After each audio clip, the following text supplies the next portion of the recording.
Hi everyone, I'm Naïma. Welcome back to my channel. In this video, I'm going to be sharing the 10 things I'm trying at the moment for long COVID. I've been dealing with severe long COVID symptoms since October 2020. And over the last 2 years, I've been trying a myriad of things. You name it, I've given it a go. Before we get into it, I think there's two really important things to bear in mind. Number one, there is no one cure that will enable you to recover from long COVID.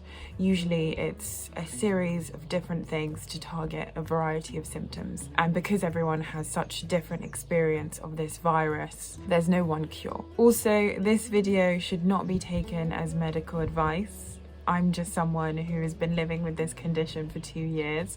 I'm by no means an expert, and if you have any doubts about any of the suggestions I'm making, then please consult your doctor. My main symptoms have always been chest pains and respiratory issues. I have POTS, dysautonia-like symptoms, which means whenever I stand up, whenever I exert myself, my heart races. And so these are the key symptoms that I've been targeting. Along with that, I've got fatigue and a myriad of other symptoms as well. God, I'm using myriad more than I've ever used in my life.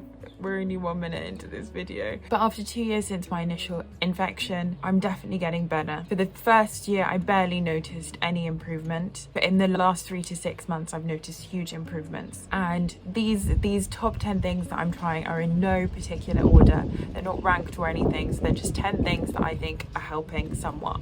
Number one, intermittent fasting. I only eat between the hours of 12 and 8 p.m. The goal is to reach autophagy. I hope I'm pronouncing it right. This is the body's way of cleaning out damaged cells in order to regenerate newer, healthier cells. Beta blockers, so this is to help with the dysautonia POTS-like symptoms I was describing earlier. My heart rate and blood pressure are elevated on exertion and just generally throughout the day. And so this is a way of helping to resolve that.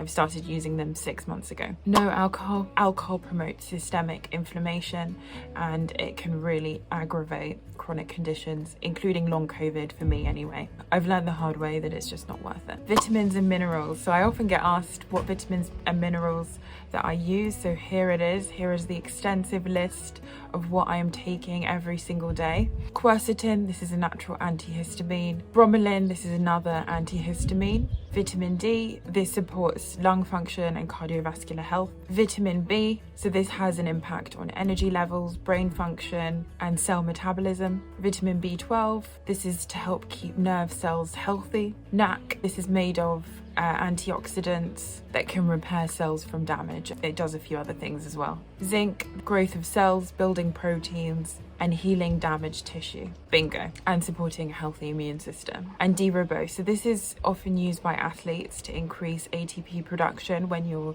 doing really high level fitness. Obviously I'm not, but it has been shown to increase energy levels in people who have chronic conditions. That's why I'm using it. I've run out at the moment and I've noticed I have a lot more fatigue. Number 5, Wim Hof. Cold showers. If you don't know Wim Hof, get to know him.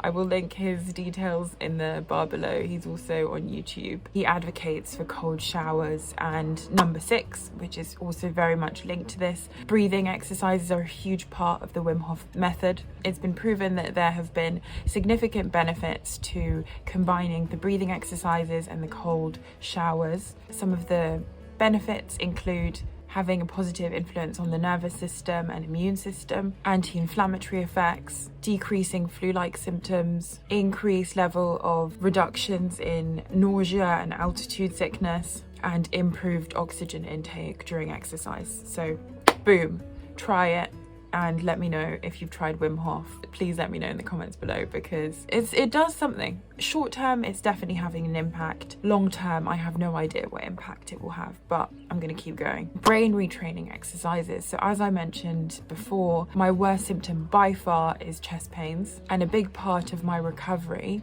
has been turning down the alarm on my pain. So it's your body's instinct to go into a fight or flight mode when you're in pain. Pain is great when it alerts you to something that has changed in the body, when it alerts you to a hot surface or that you've cut yourself or fallen over and broken a bone, for example.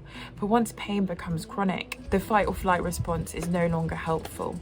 So instead, I'm trying to rewire the neural pathways in my brain that instead of feeling like I'm in danger, I'm sending out messages of safety and reinforcing those messages. So I'm learning to tone down the voice in my head that tells me that I am in imminent danger. Number 8, therapy. A huge part of this long COVID struggle has been a mental struggle. Navigating thoughts like I'm never going to get better, my life is over, I can't do this anymore, I feel like no one understands me. Therapy has really helped me to stay mentally strong enough to deal with this, because long COVID is longer than I thought it was, and that requires a huge amount of mental preparation and mental strength. Number 9, very low intensity exercise. If you've been following my long COVID exercise diaries, you already know this, but I have started from 2 minutes, it's low intensity, to now being able to do 6 to 8 minutes. And overall, I think this is improving my exercise tolerance. I used to do exercise so much, and so it's been a huge part of my life that I've been missing in these last 2 years. I think it's helping me to be able to withstand more exercise. And lastly, number 10, anti-inflammatory diet. This is cutting out gluten, cutting out sugar, and no processed foods. I have to admit, I've only just started this, so I really cannot comment, but I know gluten in particular and sugar, they're also very inflammatory, so we'll see if I start to notice anything. And as always, I'll share what I learn while I'm doing this diet. Those are the top 10 things that I've been trying for long COVID at the moment. It's always really hard to know what it is that is helping, because you're just throwing as much as you can at this illness, hoping something sticks. If you want to learn a bit more about my long COVID journey and where I started versus where I am now, there should be a video on the screen now for you to check out. If you're new here, give this video a thumbs up and subscribe. It helps others find this content. Thank you so much for watching.